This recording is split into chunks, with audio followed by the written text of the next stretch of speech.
నేను లింక్ కూడా పెడతాను. ఓకే.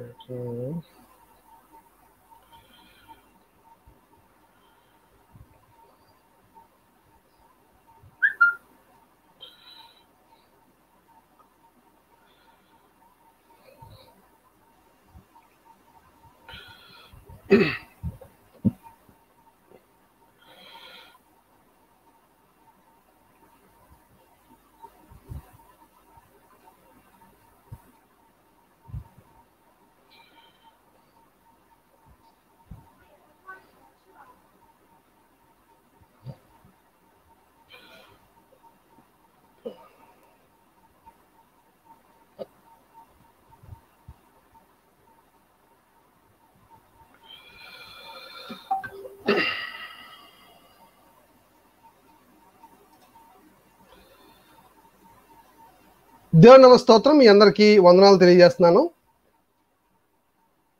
మరి అందరికీ స్వాగతం ఈ ప్రోగ్రాంకి. మేము ముందు ఒక వీడియో చేయడం జరిగింది.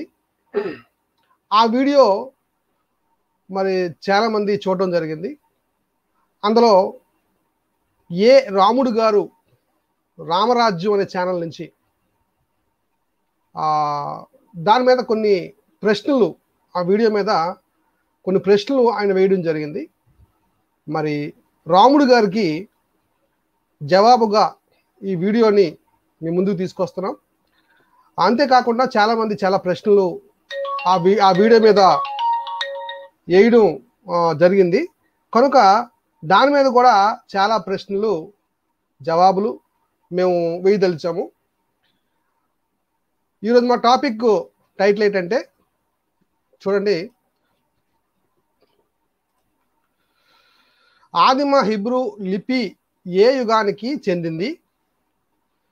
అనకొండ రాముడు గారికి ప్రేమపూర్వకంగా వివరణ ఇస్తున్న వారు జాన్ కొయ్య, నేను, అలాగే మన మిత్రులు అనిల్ గారు. మరి అనిల్ గారిని కూడా మనం వెల్కమ్ చెప్దాం, ఆయన కూడా వెల్కమ్ చెప్దాం. మన మధ్య అనిల్ గారు ఉన్నారు. వందనాలు సార్. వందనాలు సార్. రైట్ అండి. ఈ ప్రోగ్రామ్ని మనం స్టార్ట్ చేసుకుందాం. మరి ఆయన వీడియో మీరు కూడా చూసారా సార్? చూసాను సార్. చూసారు కదా. మరి ఆయన కొన్ని ప్రశ్నలు సంధించడం జరిగింది. కనుక ఆ బ్రదర్కి ఆయనకి మనం కొన్ని జవాబులు, ఆయన అడిగిన ప్రశ్నలు ప్రతిదానికి కొన్ని జవాబులు, దాంతోపాటు కొన్ని ప్రశ్నలు కూడా మనం వేద్దాము, దానికి కూడా వారు జవాబు చెప్పాలి. ఆ వీడియోలో ఆయన మాట్లాడుతూ, నేను అడిగిన ప్రశ్నలకి మీరు జవాబు చెప్తే గనక మా గురువుగారు అయినా ఆయన గురువుగారు అయినా గురువు గారు కాదు, గురువులు ఉన్నారు. ఆ గురువుల్లో ఒక ఆయన డాక్టర్ భాస్కర్ గారు, అలాగే ముదుగొండ ప్రసాద్ గారు, అలాగే వెంకట చాగంటి గారు, వీళ్ళందరినీ నేను తీసుకొస్తాను, మనం డిస్కషన్ చేద్దాము అన్నట్టుగా ఆయన మాట్లాడడం జరిగింది. కనుక ప్రతి దానికి మనం జవాబు చెప్తూ మనం ముందుకు వెళ్దాము. దీని మీద మీ ఎక్స్ప్లెనేషన్ స్టార్ట్ చేస్తే మనం పీపీటీతో మనం ప్రేక్షకుల ముందుకు వెళ్దాం. మీరు ఏమనుకుంటున్నారు? ఆ వీడియో ఆయన చేశారు కదా, మీరు ఏమనుకుంటున్నారు దానికోసం? అంటే it's a very good sign that somebody is watching our videos. అంటే ఇది చాలా మంచి శుభసూచకమే. మన వీడియోస్ చూస్తున్నారు, చూసి దాని నుంచి మళ్ళీ ఇంకా క్లారిటీగా వివరణ కావాలి అని అడగటం, అది మంచి శుభసూచకం అని అంటాను. ఎందుకంటే ఇప్పుడు మనం లైవ్ చేస్తున్నాము, ఒకేసారి గంటన్నర మాట్లాడడము, మరి ఇది గంటన్నర మనం మాట్లాడుతున్న ఈ మాటలు ఒక రోజులో, 2 రోజుల్లో, 3 రోజుల్లో మనం చేసిన రీసెర్చ్ కాదు ఇది. ఈ రీసెర్చ్ కొన్ని సంవత్సరాల తరబడి ఆయా ప్రదేశాలకు వెళ్ళి అక్కడక్కడ మనం లిపిలు చూసి, నేను ఎన్నో విషయాలు పోయినసారి చెప్పడం జరిగింది. ఉండవల్లి కేవ్స్ గురించి చెప్పాను, ఉదయగిరి కేవ్స్ గురించి చెప్పాను, తర్వాత నన్నయ్య, తిక్కన, మరి ఈ శ్రీనాథ కవి, తర్వాత వీళ్ళందరూ ఆయా భాషలు, వారి భాష, మన భాష తెలుగు భాషని ఎలా రచించేవారు, వారి శైలి ఏంటి, అలా చాలా విషయాలు కవర్ చేసి చెప్పాం. కాబట్టి అవన్నీ దగ్గర ఒక 10 సంవత్సరాల పరిశోధన మనం ఒక గంటన్నరలో కుదించడం అనేది చాలా కష్టమైన విషయం అది. అయినప్పటికీ ప్రజలకి ఏదైతే బేసిక్ ఇన్ఫర్మేషన్ ఇవ్వాలో ఆ బేసిక్ ఇన్ఫర్మేషన్ ఇచ్చామని నేను ఫీల్ అవుతున్నాను. కానీ ఇందులో పోయినసారి మనం చేసిన ఈ ప్రోగ్రామ్ లో ప్రజలు కొంచెం కన్ఫ్యూజన్ కి గురయ్యారు. మనం మాటికి చెప్తూనే ఉన్నాము. మనం మాట్లాడుతున్న విషయము కేవలం లిపి గురించి మాత్రమే మాట్లాడుతున్నాము. నోటి మాట ద్వారా మాట్లాడే భాష గురించి కాదు. ఇది లిపి స్క్రిప్ట్ గురించి మాట్లాడుతున్నాము అని. నేను మాటికి మళ్ళీ స్క్రిప్ట్ దానికి అక్షరమాల అనేది ఉండాలి. మీరు చాలా సార్లు అక్షరమాల అన్నారు. మనం అక్షరమాల రకరకాల భాషలకి లైక్ హీబ్రూ గానీ, లేకపోతే అరమైక్ గానీ, లేకపోతే బ్రాహ్మీ స్క్రిప్టింగ్ గానీ, అట్లా మనం అన్నిటికీ అక్షరమాల చూపిస్తూ, ఒక చార్ట్ లో కూడా అక్షరమాల చూపిస్తూ అక్షరమాల ఉన్న భాషల గురించి మనం మాట్లాడుతూ వచ్చాం. కానీ కొంతమంది వీక్షకులకి కొన్ని డౌట్స్ ఉండిపోయాయి. వాళ్ళు ఈజిప్షియన్ హైరోగ్లిఫ్ అంటారు. హైరోగ్లిఫ్ అంటే బొమ్మలతో ఉన్న ఆ లిపి, దాని తోటి కొంచెం కన్ఫ్యూజన్ అయిపోయి, మరి మోషే గారి కాలం కన్నా ముందు ఫరోలు ఉన్నారు కదా, ఫరోలు వాళ్ళు రాశారు కదా అని దాని గురించి కూడా వీళ్ళు చెప్పడం జరిగింది. అవన్నీ ఎక్స్ప్లెనేషన్ ఇస్తూ నేను ముందుకు వెళ్తాను. అలాగే మన బ్రదర్ అండకొండ రాముడు బ్రదర్ అడిగిన ఆ క్వశ్చన్స్ కూడా సమాధానం అట్ ద సేమ్ టైం ఆయన వివరణ అడిగాడు. మనకు సమాధానం అడగలేదు, ఆయన వివరణ అడిగాడు. ఇంకా వివరణాత్మకంగా మీరు ఎక్స్ప్లెయిన్ చేసి చెప్తే బాగుంటుంది అన్నారు. కాబట్టి so let us try to give him a wonderful explanation, sir. Okay, right. అయితే మనం పీపీటీలోకి వెళ్ళిపోతాం. ప్రేక్షకులారా, మనం అందరూ పీపీటీలోకి వెళ్ళిపోతాం. దయచేసి ఈ వీడియోని షేర్ చేయండి, అనేకులకు షేర్ చేయండి. ఈ ఛానల్ని Jesus ministries, John Koyya Jesus ministries అనే ఈ ఛానల్ని సబ్స్క్రైబ్ చేయండి, అనేకులకు పంచండి. This is the channel of నాలెడ్జ్కి సంబంధించిన ఛానల్ ఇది. మీ నాలెడ్జ్ని పెంపొందించుకోవడానికి, ప్రపంచ దేశాలకి నాలెడ్జ్ని పంచడానికి మాత్రమే ఈ ఛానల్ పనిచేస్తుందని ఎందుకు నేను తెలియజేస్తున్నాను. సరే, మనం పీపీటీలోకి వెళ్ళిపోదామండి. రైట్.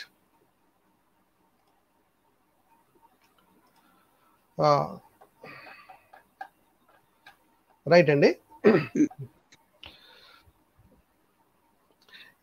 ఆదిమ హిబ్రూ లిపి ఎలా ఉంటది అని ఒక ప్రశ్న వచ్చింది బ్రదర్ అనిల్ గారు. కనబడుతుంది బ్రదర్ మీకు? కొంచెం జూమ్ అయితే ఇంకా బాగుంటుంది సార్. రైట్. జూమ్ చేద్దాం. రైట్, సరిపోయింది సార్. Okay, right. ఆదిమ హిబ్రూ లిపి ఎలా ఉంటుంది అనేది ఇక్కడ ఒక ఫోటో పెట్టడం జరిగింది. దానికి సంబంధించి ఒక ఎక్స్ప్లెనేషన్ కూడా ఇవ్వడం జరిగింది. ఇది ఆదిమ హిబ్రూ లిపి. ఆదాం దగ్గర నుంచి ఇది మనకి ఆదాం దగ్గర నుంచి మనం మోషే వరకు మొత్తం ఓవరాల్గా మేము ఎక్స్ప్లెయిన్ చేస్తాం. దయచేసి వినాలని కోరుకున్నాను. చెప్పండి బ్రదర్. ఈ ఆదిమ హెబ్రీ లిపి అని మనము దీన్ని ఎందుకు సెలెక్ట్ చేసుకున్నాము? ఆదిమ హెబ్రీ లిపి, ఈ లిపి పేరు ఏంటి అని అడిగాడు ఆ బ్రదర్. Okay, right. ఆ లిపి పేరు ఏంటి అని అడిగారు. సో ఆ లిపికి ప్రోటోసినైటిక్ స్క్రిప్ట్ అని, నార్త్ సెమిటిక్ స్క్రిప్ట్ అని, లేకపోతే మనకు అర్థమయ్యే భాషలో అంటే ఆదిమ హెబ్రూ భాష అని కూడా మనం అనుకోవచ్చు. Okay, right sir. ఆ తర్వాత ఈ మనము నిర్గమకాండంలో ఒకవేళ మనం చూసినట్టయితే చాలా క్లియర్ గా అక్కడ వీళ్ళు యూదులు లేకపోతే వీళ్ళు అని మాట్లాడలేదు. హెబ్రీయులుగానే వాళ్ళు పిలువబడ్డారు. ఎందుకంటే అప్పటికి ఇంకా యాకోబు పుట్టలేదు కదా, యూదులు రావటానికి అసలు యాకోబు ఇంకా లేడు కదా. అప్పటికి అబ్రహాం ఉన్నాడు కనుక దేర్ లాంగ్వేజ్ ఇస్ హెబ్రూ కనుక హెబ్రూస్ అని పిలువబడ్డారు. చెప్తున్నాను సార్. నిర్గమకాండంలో కూడా ఈ ఫరో రాజు దగ్గరికి వెళ్ళినప్పుడు, లేకపోతే వీళ్ళు బానిసలు స్లేవ్స్ అన్నప్పుడు ఇది వీళ్ళు హెబ్రూ వాళ్ళు అని చెప్పి వాళ్ళకి మనకి హీబ్రూ అనే వర్డే మనకు కనపడుతుంది. సో భాష అనేది ఎప్పటి నుండో ఉంది, కాదనట్లేదు. భాష నోటితోటి మాట్లాడే భాష అనేది ఉంది. కానీ ఇది ఏదైతే మనం క్లెయిమ్ చేశామో నిర్గమకాండం 31వ అధ్యాయం 19వ వచనం నుంచి, దానికి ఎక్స్ప్లెనేషన్ గా నేను ఇక్కడ ఒక టెక్స్ట్ ఉంది. This is taken from Wikipedia. అందరికి ఈజీగా అర్థం అవ్వడానికి నేను వికీపీడియా నుంచి తీసుకున్నాను. Proto Sinaitic, also referred to as Sinaitic, Proto-Canaanite when found in Canaan. The North Semitic alphabet or early alphabetic. Early అంటే ఏంటి సార్? ఎర్లీ అంటే స్టార్టింగ్ ఆదిమ yes early alphabetics. And please don't get confused with alphabets with the pictography or the hieroglyph అంటే చిత్రాలు, మళ్ళీ pictography అంటే ఒక చిహ్నాలు, మళ్ళీ ఆల్ఫాబెట్స్ అంటే అక్షరాలు. Don't get confused with that. Early alphabet అనే వర్డ్ యూజ్ చేస్తున్నాను. ఆల్ఫాబెటిక్ అక్షరములు is considered the PPT sir. Okay, అంటే మీరు ఎక్స్ప్లెయిన్ చేస్తున్నారు కనుక అప్పుడప్పుడు చూపిస్తున్నాను. అంటే ఒక ప్రశ్న వస్తుంది సార్ నాకు ఏంటంటే, చాలా మంది ఒక ప్రశ్న అడిగారు మనకి ఏంటంటే, ఈ ఈజిప్ట్ లాంగ్వేజ్ మన ముందు లేదా అని ఒక ప్రశ్న వేశారు. దానికి కూడా వివరణ ఇవ్వగలరు మీరు? సరే, నేను మళ్ళీ ఆ పీపీటీలోకి తీసుకెళ్తాను. రైట్, 100% ఇద్దాం సార్. ఇవ్వడానికి డౌట్స్ అడిగినప్పుడు తప్పకుండా చెప్పాలి. ఎందుకంటే ఏదో చెప్పుకుంటూ వెళ్ళిపోవటం, మనం ఇష్టం వచ్చినట్టుగా చెప్పుకుంటూ వెళ్ళిపోతే తర్వాత డౌట్స్ వచ్చినప్పుడు పారిపోయి వెళ్ళిపోవడం అనేది అది ఒక సబ్జెక్ట్ ని చదువుకున్న వారి లక్షణం కాదు అది. కరెక్ట్. సో డౌట్ వచ్చినప్పుడు డౌట్ కూడా క్లియర్ చేయాలి sir. Right sir. Early alphabetic is considered the earliest trace of alphabetic writing and the common ancestor of both the ancient southern Arabian script and Phoenician alphabet. ఈ అన్ని alphabets కి ఇది ancestor అంటే ఇక ancestor అంటే తెలుగులో ancestor అంటే అది అంటే ఇప్పుడు తాత ముత్తాతల ఆస్తి, తాత ముత్తాతల దగ్గర నుంచి వచ్చింది అంటారు కదా, అదనమాట concept. Which led to many modern alphabets, including the Greek alphabet. Right, sir? So, anything, ఏదైనా సరే ఈ ప్రోటో-సినైటిక్ గానీ ప్రోటో-కానానైటిక్ గానీ లేకపోతే నార్దర్న్ సెమిటిక్ ఆల్ఫాబెట్ అనండి, ఎర్లీ ఆల్ఫాబెట్స్ అనండి, లేకపోతే ఆదిమ హెబ్రూ లిపి అనండి, అది మొత్తం writing style, the form of writing, ఈ ఆల్ఫాబెట్స్ అన్ని ఇక్కడ నుండే వచ్చాయి అనేది మనకి ఇక్కడికి 100% క్లియర్ అయిపోవాలి. కన్ఫర్మ్ అయిపోవాలి. రైట్, ఇక్కడికి క్లియర్ అయిపోవాలి సార్. నెక్స్ట్ మనం వస్తే ఇది మనం పోయినసారి చూపించాం. ఇది చూపించామండి, ఎవల్యూషన్ ఆఫ్ ఆల్ఫాబెట్స్ అని. ఈ సెమిటిక్ లిపి అనేది రెండుగా ఎలా చీలింది, అందులో నుంచి కానానైట్ ఎలా వచ్చింది, గ్రీక్ ఎలా వచ్చింది, మళ్ళీ మనం ఇందులో ఫ్యామిలీస్ గా కూడా ఇంకా వేరే చార్ట్స్ ఉంటాయి. ఫ్యామిలీస్ గా అంటే ఇండో యూరోపియన్ అని, లేకపోతే ఇండో ఇరానియన్ అని, లేకపోతే ఇండో ఆరియన్ అని, లేకపోతే అట్లా చాలా చాలా ఫ్యామిలీస్ ఉంటాయి ఇందులో. నేను ఫ్యామిలీస్ చూపించలేదు కానీ ఈజీగా అందరికి అర్థమయ్యేటట్టుగా, ఎక్కువగా కన్ఫ్యూజ్ అవ్వకుండా ఈజీగా అర్థమయ్యే విధంలో నేను చూపించడం జరిగింది సార్. ఈ నెక్స్ట్ దాంట్లోకి వెళ్తే అందరికి చాలా మంది అడిగిన డౌట్ ఏంటంటే, దీనికన్నా ముందు సార్ నెక్స్ట్ దాంట్లోకి వెళ్దాం సార్. దీనికన్నా ముందు మరి ఐగుప్తీయులు రాశారు కదా, ఒక స్క్రిప్ట్ ఉంది కదా అని అంటారు. పైగా మనకి ఐగుప్తు సకల విద్యలు నేర్చుకున్నాడని మన మోషే గారి కోసం కూడా చెప్పబడింది బైబిల్లో. అయితే దీన్ని ఇప్పుడు మీరు ఇక్కడ ఫోటోలో ఏవైతే చూస్తున్నారో దీన్ని ఈజిప్షియన్ హైరోగ్లిఫ్ అంటారు. హైరోగ్లిఫ్ అంటే డివైన్ రైటింగ్. వాళ్ళ డివైన్ రైటింగ్ అది. వాళ్ళ దేవుళ్ళు వాళ్ళ ప్రకారం అంటే రా, అమున్ రా, హోరస్, అనూబిస్, మెంఫిస్, ఒసైరిస్ ఇలాంటి దేవతలు వీళ్ళందరూ. సో వీళ్ళ కథలు గాని, రాజుల చరిత్రలేం గాని, లేకపోతే శాసనాలేం గాని, వాళ్ళు రాసుకునే ఈ భాషని, ఈ ఫార్మ్ ఆఫ్ రైటింగ్ ని మనము హైరోగ్లిఫ్ అనొచ్చు సార్. ఈ హైరోగ్లిఫ్ అనేది మళ్ళీ లిపి అనే వర్డ్ నేను అక్కడ యూజ్ చేయట్లేదు కానీ అందరికీ అర్థం అవడానికి దీన్ని చిత్రలిపి అనొచ్చు. రైట్ సార్, చిత్రలిపి అనొచ్చు, సింపుల్ లాంగ్వేజ్. లిపి కాదు అది. లిపి ఎందుకు కాదంటే దానికి ఒక పర్ఫెక్ట్ అక్షరమాల లేదు. రైట్. మనం మాట్లాడేది అక్షరమాల. ఈజిప్షియన్ హైరోగ్లిఫ్ కి it contains more than 1000 pictures.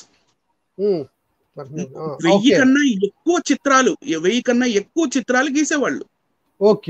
Right. For example రాముసెస్ అంటే 4 బొమ్మలు వేస్తే గానీ అది మనకు రాముసెస్ అయ్యేది కాదు. రైట్.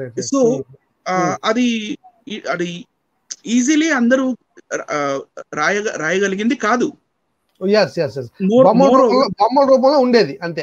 మోర్ ఓవర్ 1000 బొమ్మలు, 1000 బొమ్మలు కలిపి రాయగలిగేది. 1000 బొమ్మలు అనమాట, రకరకాల. మనకు అక్షరమాలలో ఎన్ని ఉంటాయి? మాక్సిమం 26, హీబ్రూలో 22, మరి తెలుగులో 56.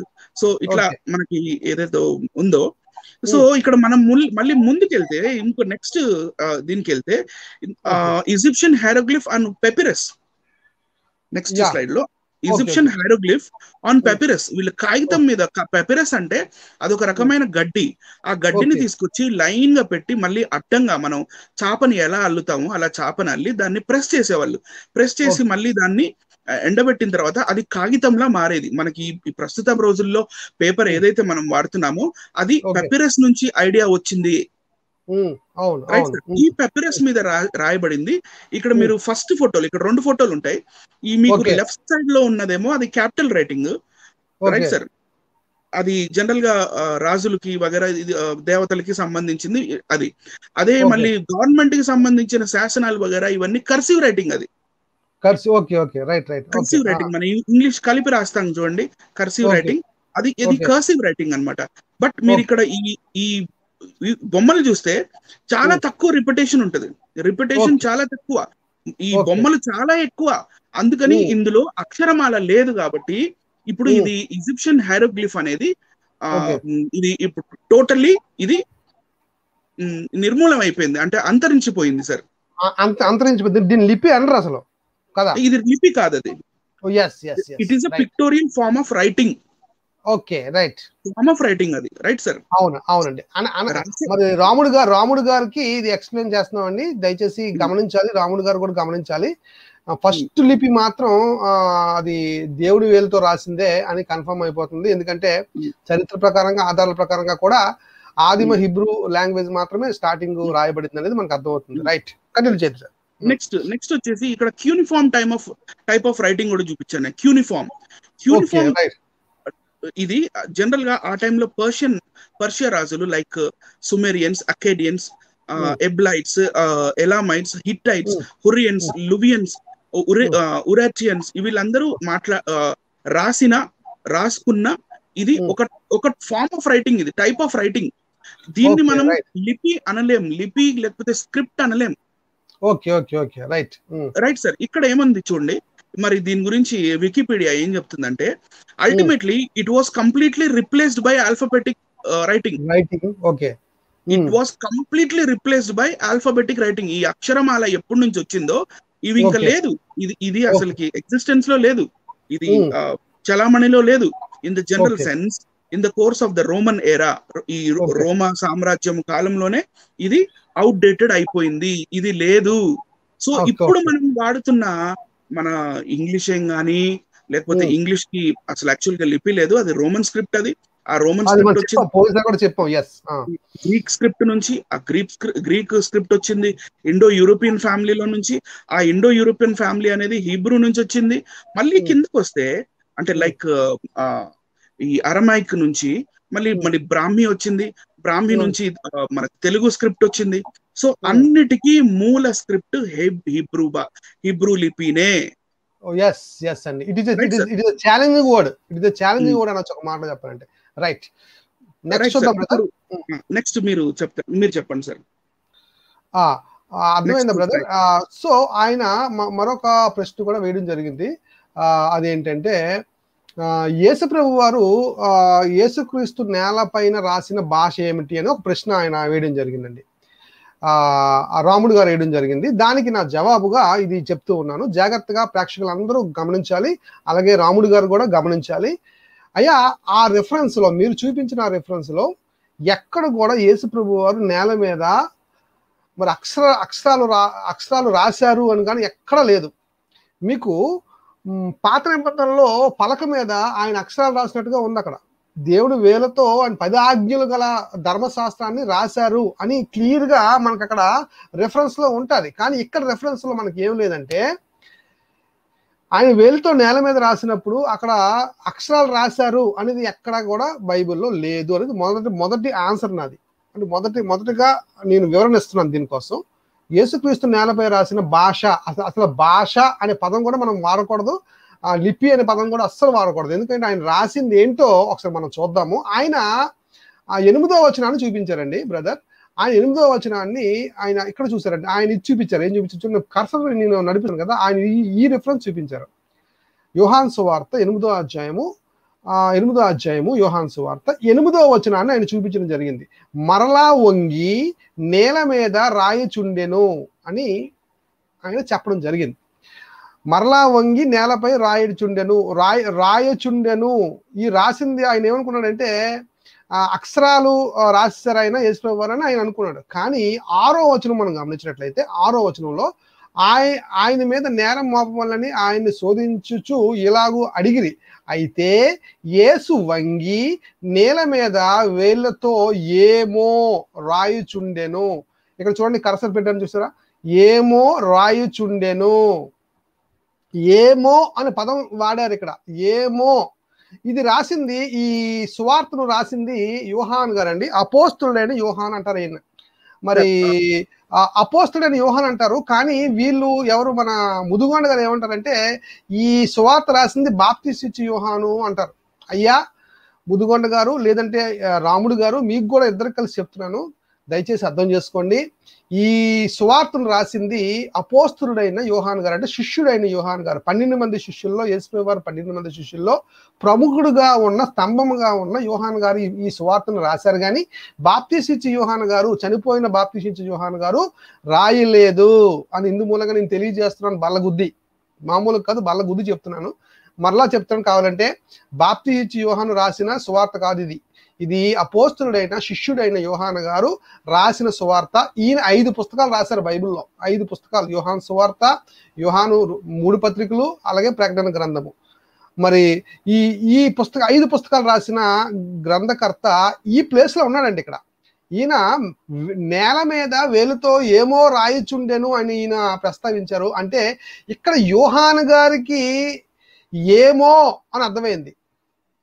అంటే యోహాను గారు అక్కడ ఉన్నారా? సాక్షిగా ఉన్నారు. ఆయన ఈ సువార్తను రాశారా? ఆయనే సువార్తను రాశారు. మరి ఆయన ఏమో ఆయనకు రచించారు. ఏమో ఆయన రచించారు అంటే యోహాను గారికి తెలియలేదు, ఏమో అని తెలియలేదు. నేను అది అక్షరమాలని చెప్పాలా? అంటే యోహాను గారిని నేను గొప్ప ఉన్నా కాదు కదా. లేకపోతే అక్కడ సంస్కృతం ఏదైనా రాస్తారని నేను ఏమని చెప్పాలా? కొత్త విషయం ఏం చెప్పాలా? లేని విషయాన్ని నేను ఎందుకు చెప్పాలి? యోహాను గారికే తెలీదు. ఏమంటే అపోస్తుడైన యోహాను గారికే తెలీదు ఏమో అని ఇక్కడ రాయబడింది.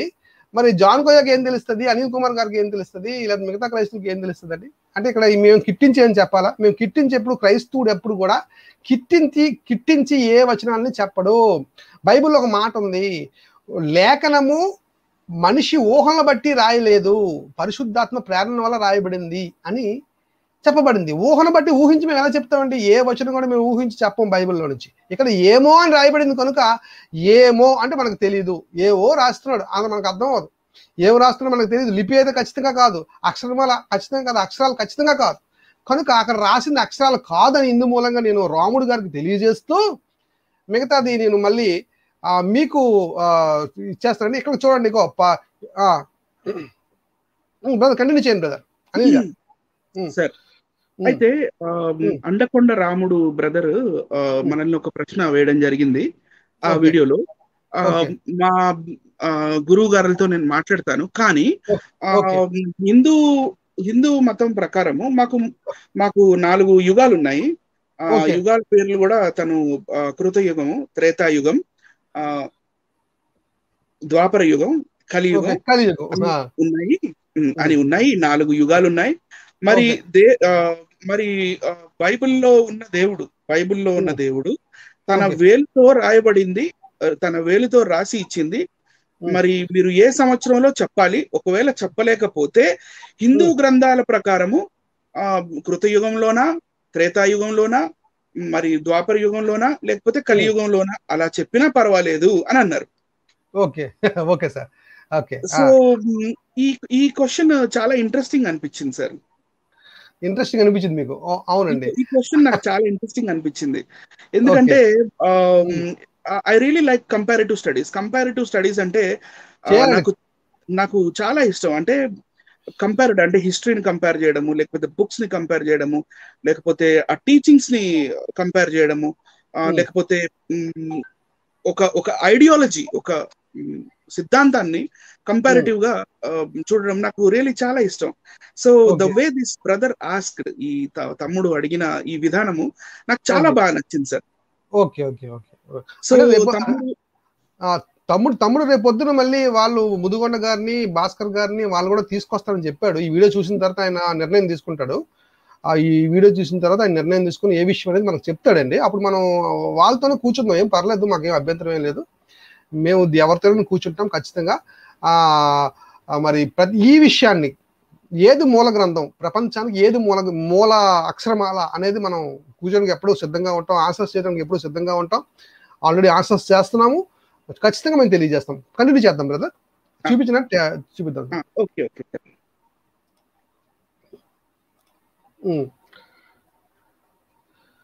హిందూ గ్రంథాల ప్రకారంగా బైబిల్ ని ఈ సన్నివేశం ఏ యుగంలో జరిగింది ప్రశ్న అండి అది. రైట్, చెప్పండి బ్రదర్. ఇప్పుడు సన్నివేశం ఏంటంటే, సన్నివేశం నిర్గమాకాండం 31వ అధ్యాయం 18వ వచనమే.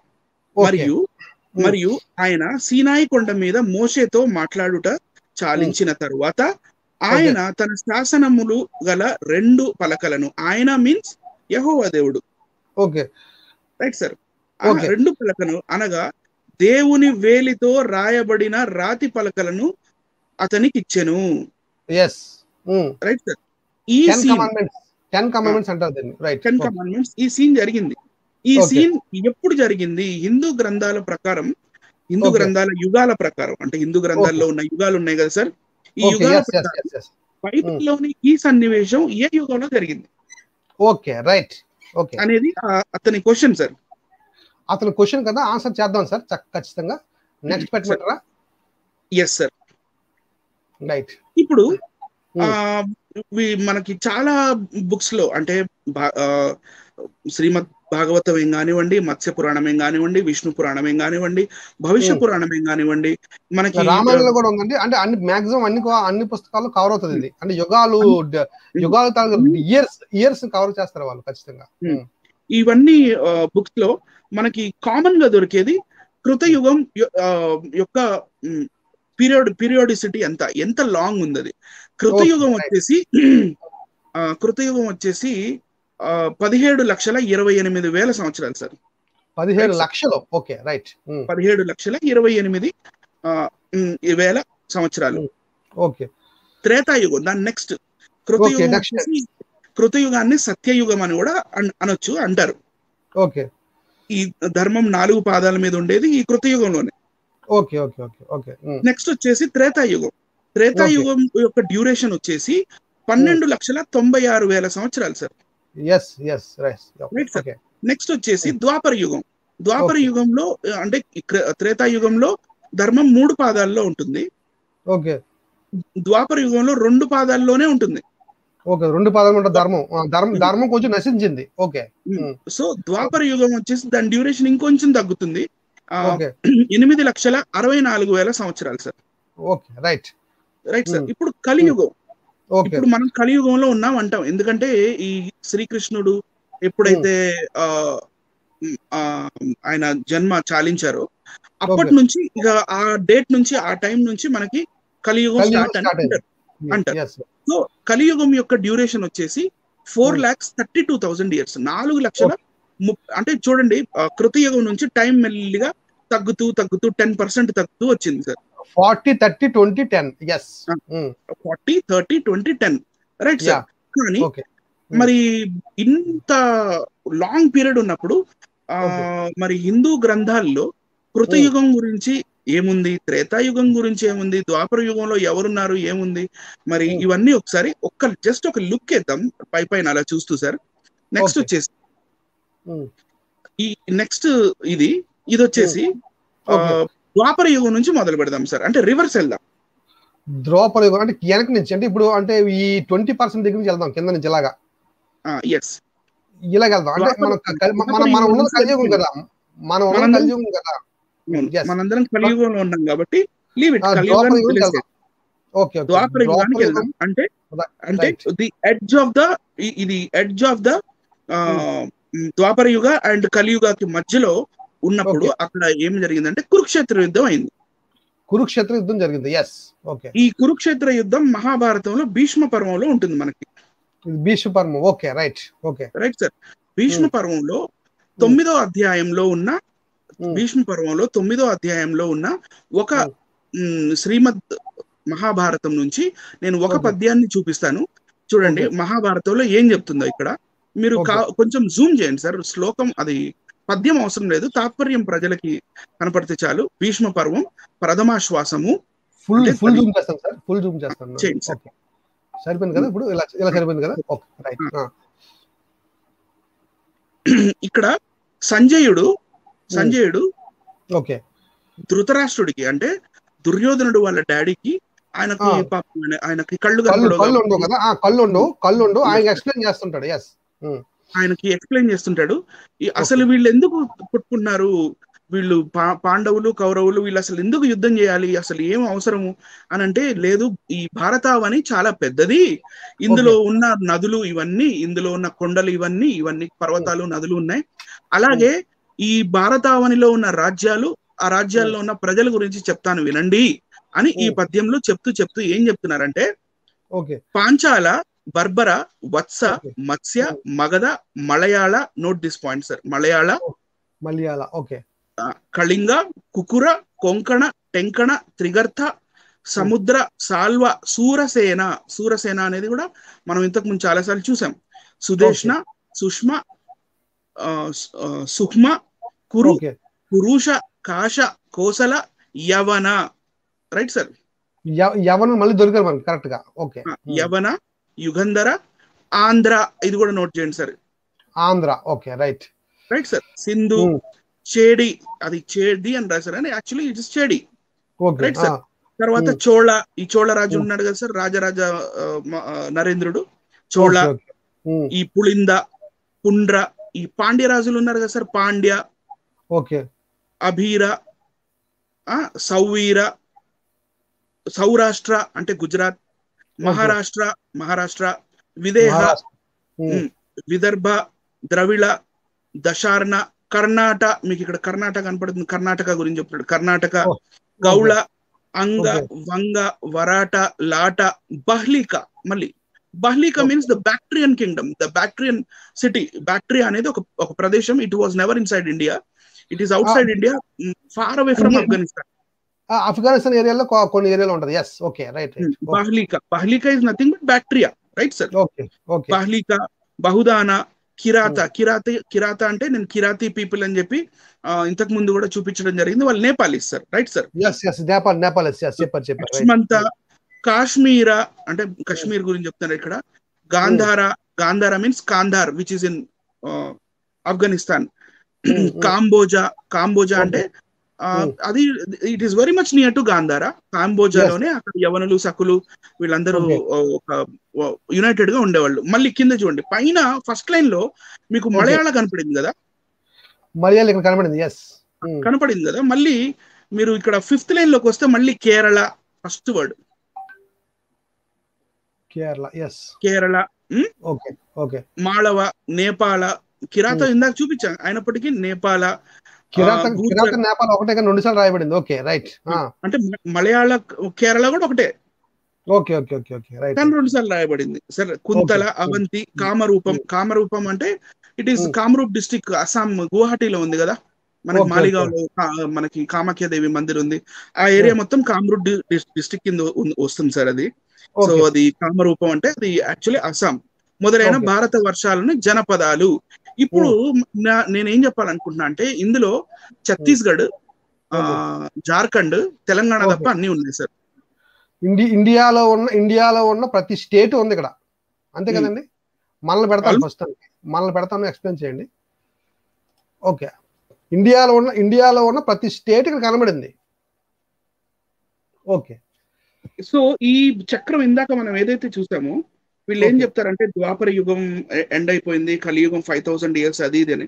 మరి 5000 ఇయర్స్ క్రితము ఈ మలయాళ, లేకపోతే కేరళ, లేకపోతే నేపాల, మళ్ళీ ఆంధ్ర, ఈ కర్ణాటక, ఈ మహారాష్ట్ర, ఈ చోళ, పౌండ్రా, పాండ్య రాజులు, బ్యాక్ట్రియన్ కింగ్స్, యవనులు, వీళ్ళందరూ ఉన్నారంటారా?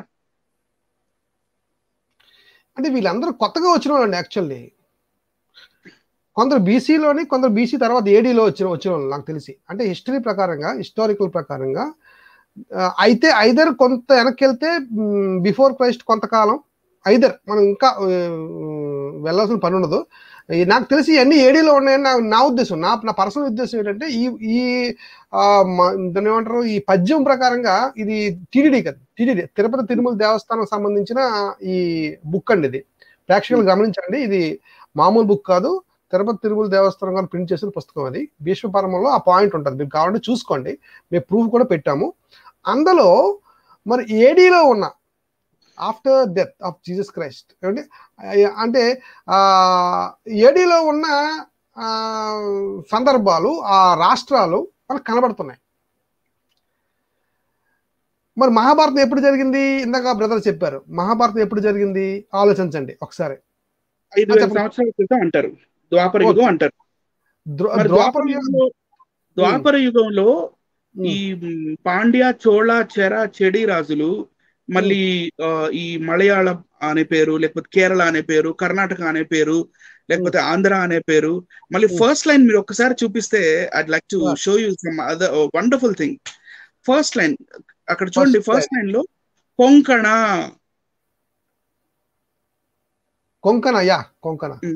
కొంకణ గురించి మీకు ఏం తెలుసు సార్? నేను బొంబాయిలో పనిచేశాను సార్ బ్రదర్. నేను బొంబాయిలో లోనావాల్లో హోటల్ ఇండస్ట్రీ నది, హోటల్ ఇండస్ట్రీలో పనిచేసేవాడిని. చాలా చాలా ఫ్రెండ్స్ నాకు అక్కడ ఉండేవారు. వాళ్ళు గోవా నుంచి వచ్చేవారు.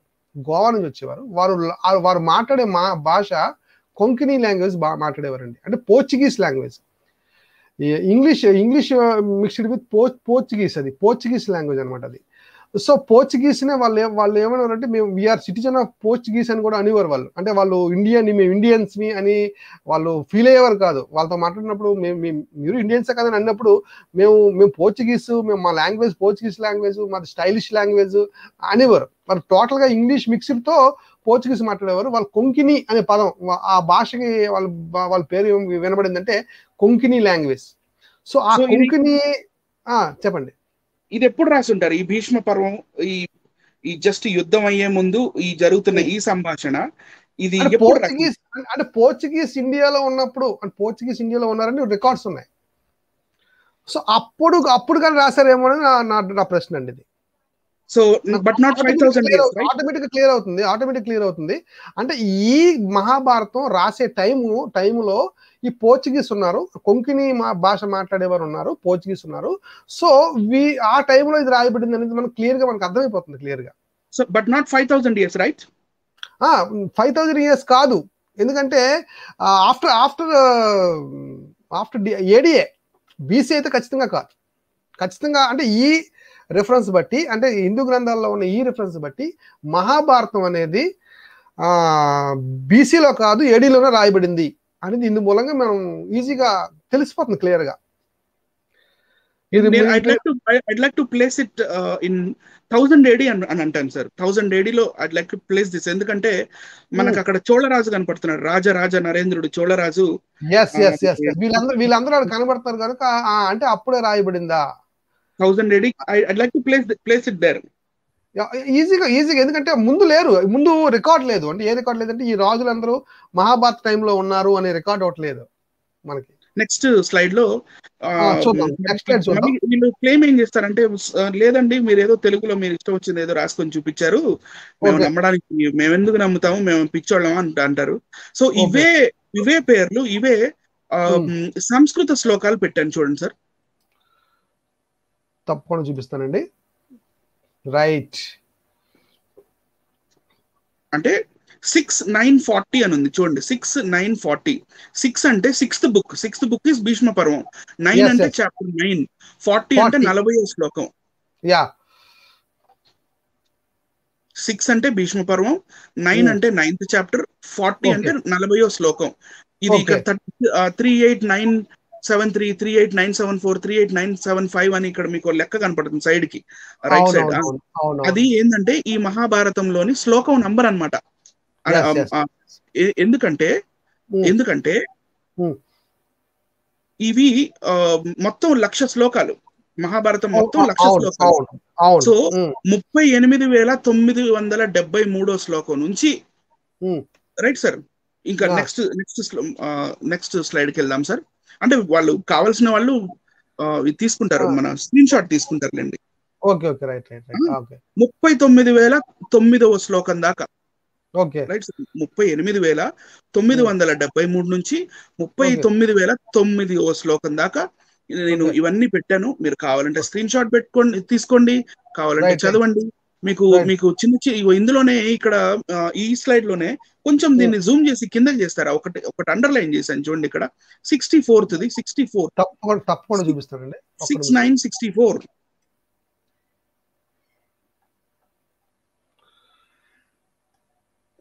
అండర్లైన్ పైకి వెళ్ళింది.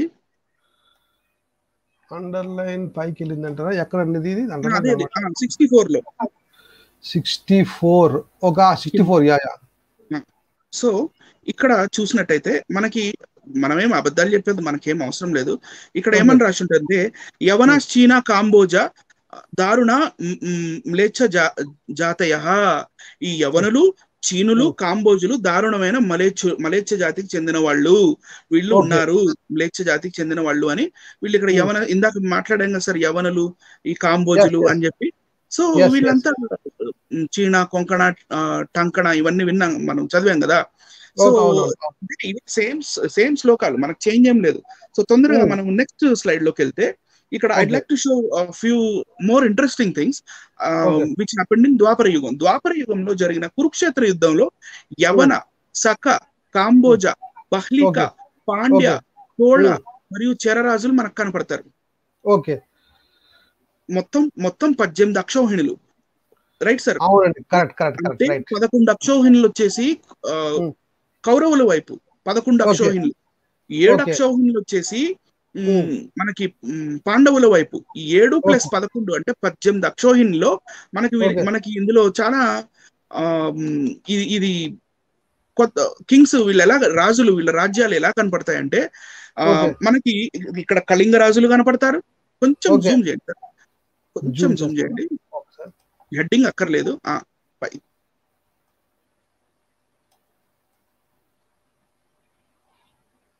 చూడండి. సో ఇక్కడ మనకి పాండవుల సైడ్, ఆర్మీ ఆఫ్ పాండవ అనే దగ్గర మలయధ్వజ అనే ఒక రాజు ఉన్నాడు. ఆ మలయధ్వజ కింద ఎవరెవరు ఉన్నారంట? పాండ్యులు, చోళులు, చెరులు. Right sir. ఇది వీళ్ళు అటువంటి వీళ్ళు ఎప్పుడో ఉన్న ఈ మత్స్య లేకపోతే కురు లేకపోతే ఇలాంటి వాళ్ళతో టైం ట్రావెల్ చేసి వెనక్కి వెళ్ళి యుద్ధం చేయడం అనేది అది చాలా ఆశ్చర్యజనకమైన విషయం సార్. టైం మిషన్ ఉందంటారా అప్పుడు?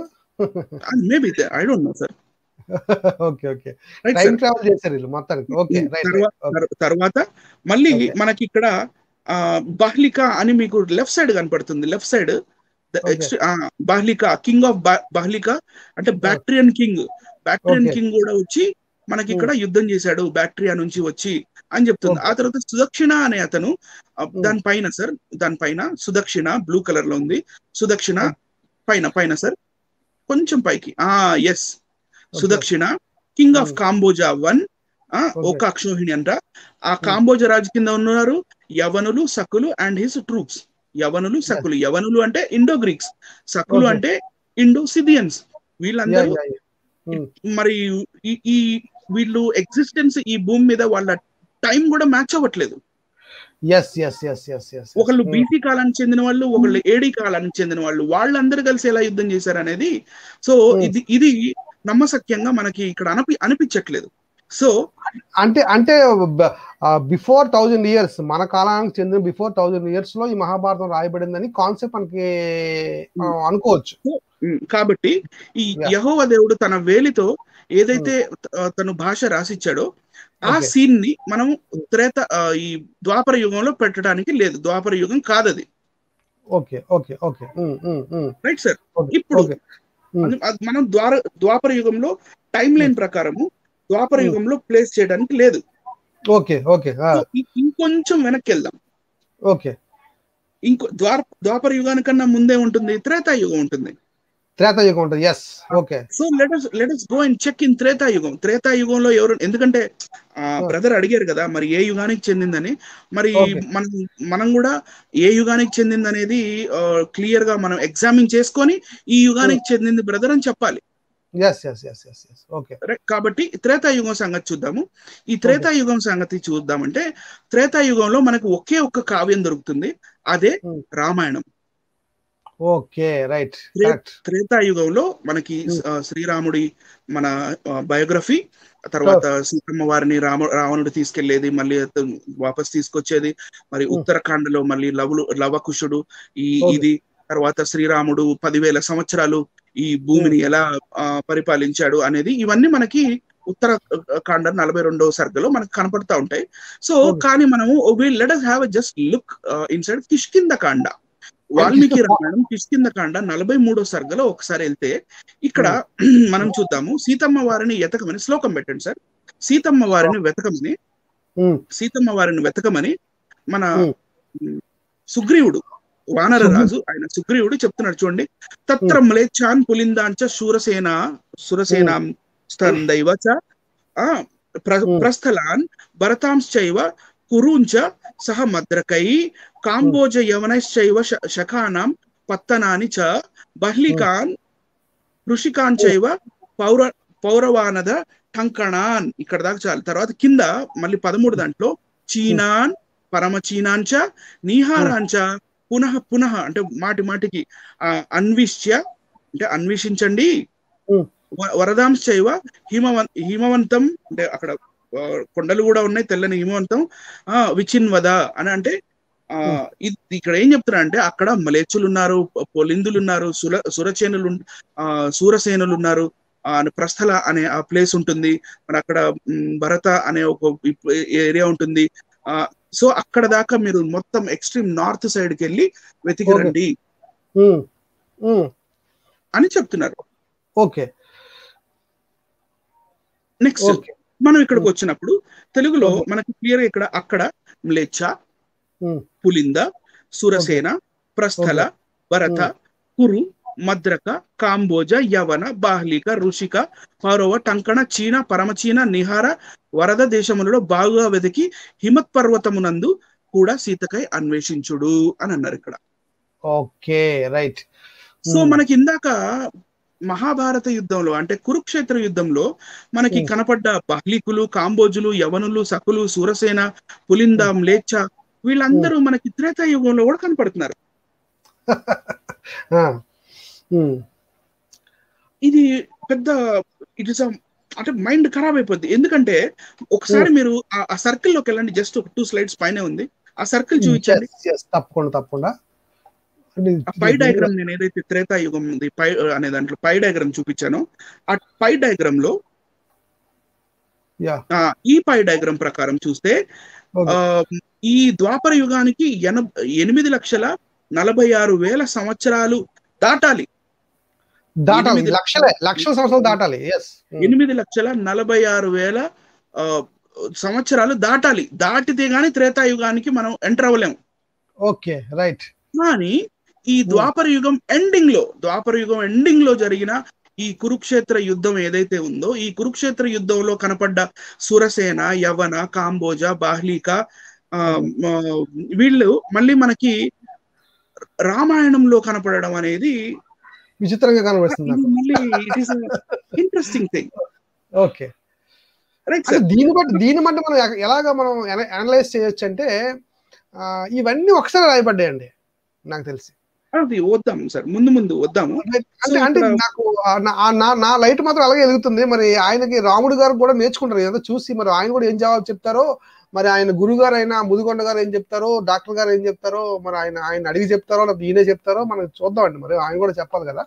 సో ఈ మనకు నిర్గమాకాండం 31వ అధ్యాయము 18వ వచనంలో జరిగిన ఈ సీన్ మా ఏ యుగంలో జరిగింది అన్నప్పుడు మనం we had a very deep look inside Dwapara Yuga. ద్వాపర యుగంలో చూస్తే లేదు, నో.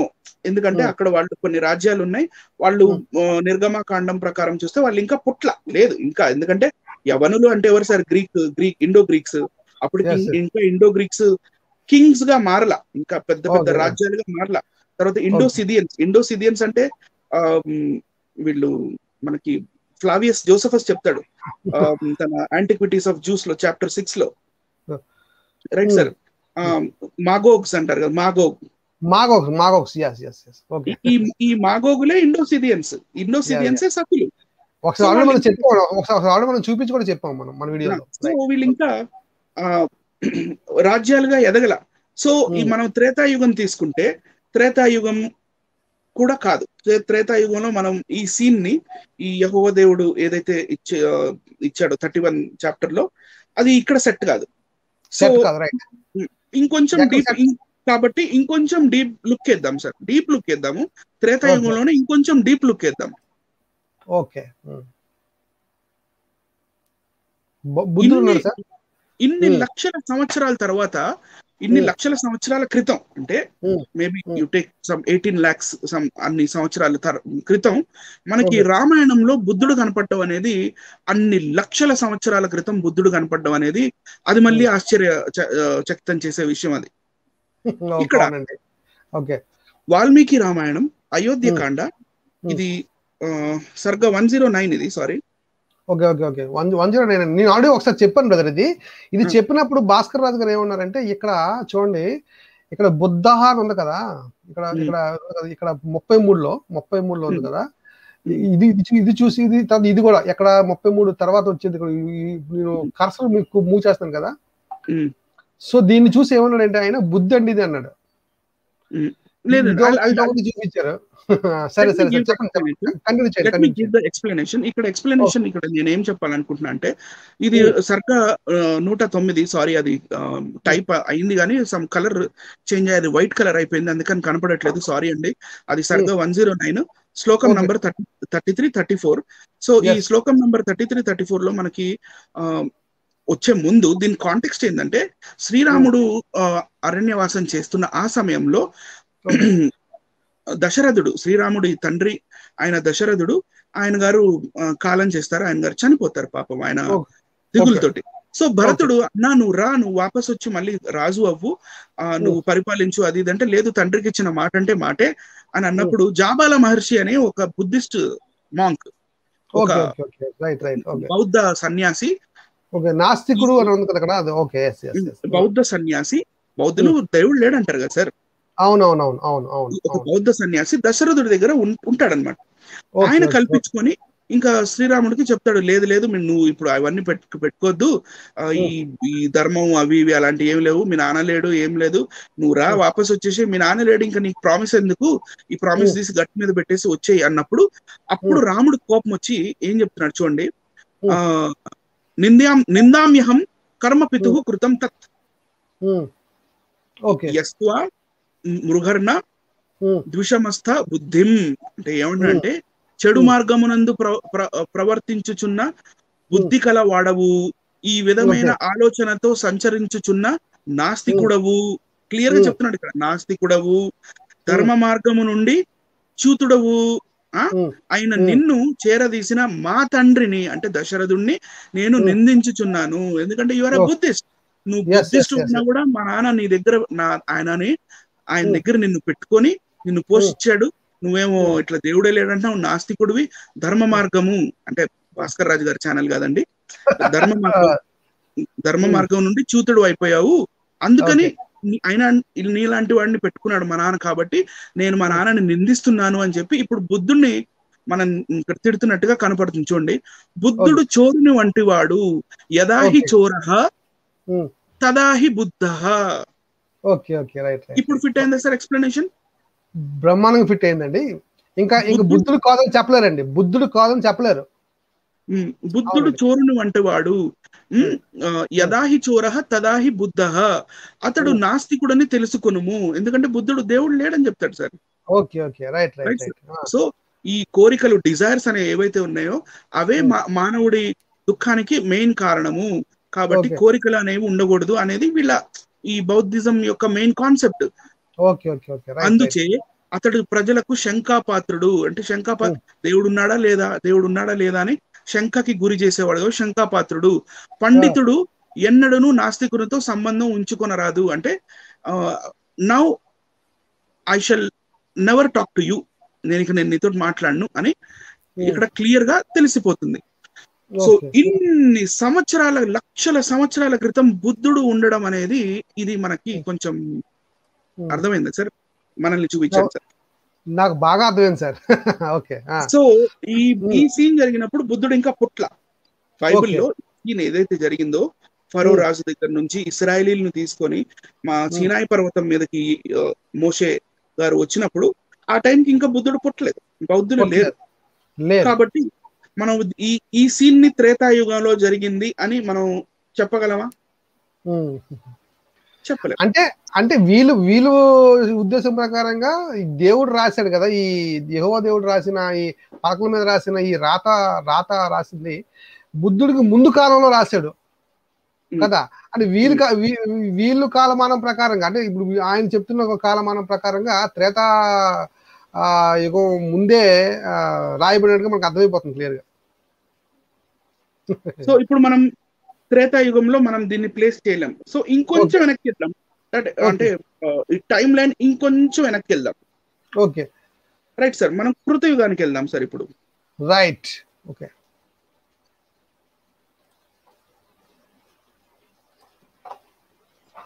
కృతయుగం, యా, ఓకే.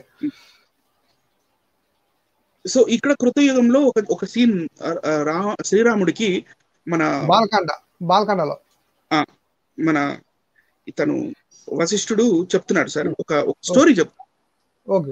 Right sir. ఆ స్టోరీలో ఇది ఏం చెప్తారంటే ఇది కృతయుగంలో జరిగింది అని. ఎందుకంటే మనకి ఋగ్వేదం 7వ మండలం మొత్తం రాసింది విశ్వామిత్రుడే, సారీ మన ఇతని పేరెంట్ సార్ వశిష్ఠుడే. ఋగ్వేదం 7వ మండలం మొత్తం రచించింది వశిష్ఠుడే అంటారు. సో వశిష్ఠుడు కృతయుగానికి చెందిన ఆయన. ఈ వశిష్ఠుడికి ఇంకా విశ్వామిత్రుడికి ఎప్పుడు పడదు, ఎప్పుడు తగదని వీళ్ళిద్దరికి.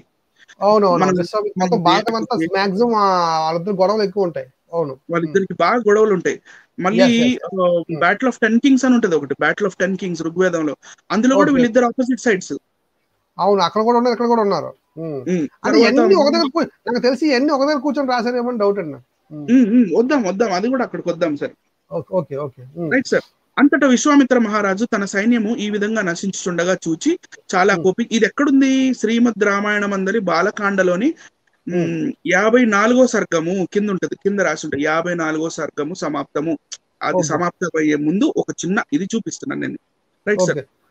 ఇది బాలకాండ 54 54వ సర్గం ఏమని ఉంటదంటే, నశించుచుండగా చూచి చాలా కోపించి, కర్సర్ చూపిస్తున్నారు సార్, చాలా కోపించి, సెకండ్ లైన్, చాలా కోపించి కోపము చేత కళ్ళు పెద్దవి చేసి రథమును అధిరోహించి అనేక విధములైన ఆయుధములతో పప్లవులను నశింపజేశాను. పప్లవులు అంటే నోట్ దిస్ పాయింట్ సార్. పప్లవులనందరినీ విశ్వామిత్రుడు చంపివేట చూసి ఆ కామధేనువు కోపముతో మరల యవనులను సకులను సృజించను. మళ్ళీ మళ్ళీ యవనులు సకులే ఉన్నారు చూడండి. కాంతి అంటే యవనులు అంటే ఇండో గ్రీక్స్, సకులు అంటే ఇండోసిదియన్స్. కాంతి కలవారును మహావీర్యవంతులను బంగారు కింజల్కములే ఉన్నవారును ఆ యవనులు సకులు భూమిని కప్పివేసిరి. మళ్ళీ కింద పారాగ్రాఫ్ చదువుతున్నా. పిమ్మట విశ్వామిత్రుడు మహాస్త్రములను ప్రయోగింపగా యవనులను కాంబోజును పప్లవులను చెల్లా చెదురైపోయారు. Right sir. ఇప్పుడు నెక్స్ట్ స్లైడ్ చూద్దాం.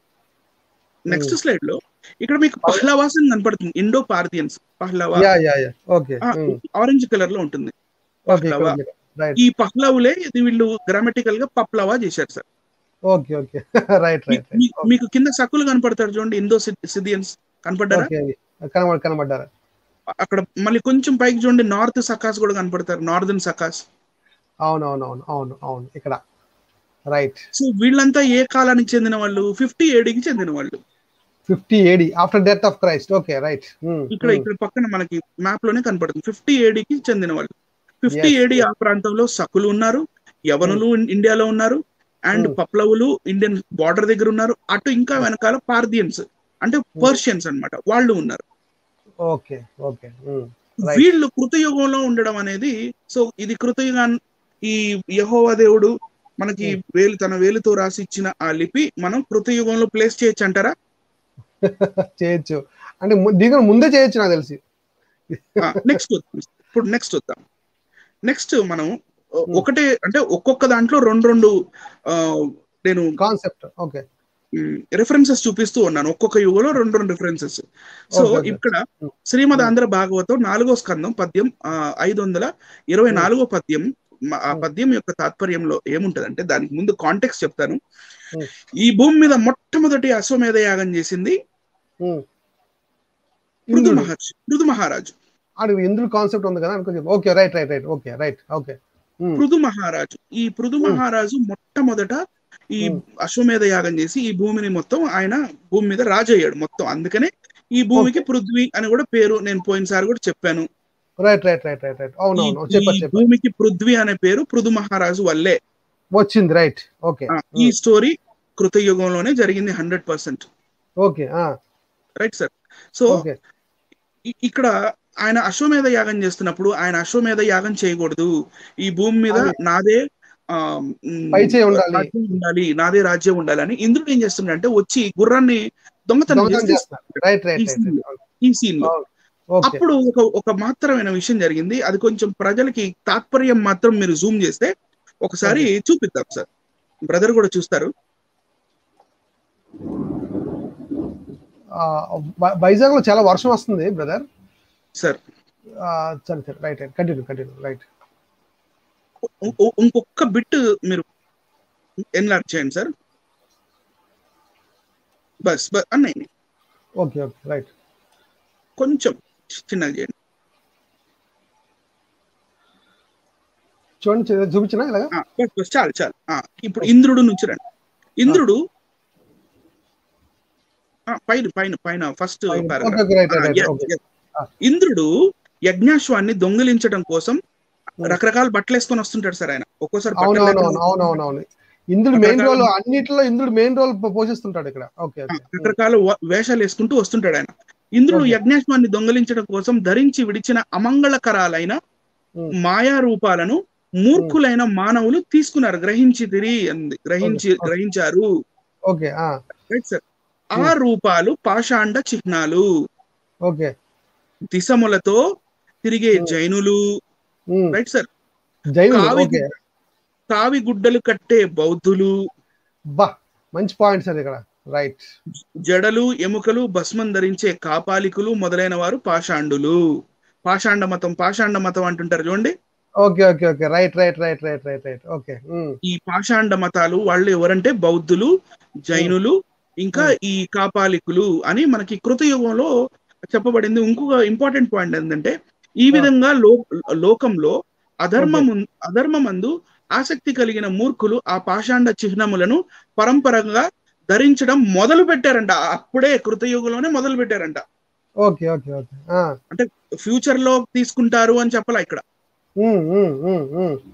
సో ఇప్పుడు కృతయుగం అనే దానికి ఇప్పుడు చూడండి, దిశములతో తిరిగే జైనులు అంటే నెక్స్ట్ స్లైడ్ ఒకసారి చూపించండి సార్.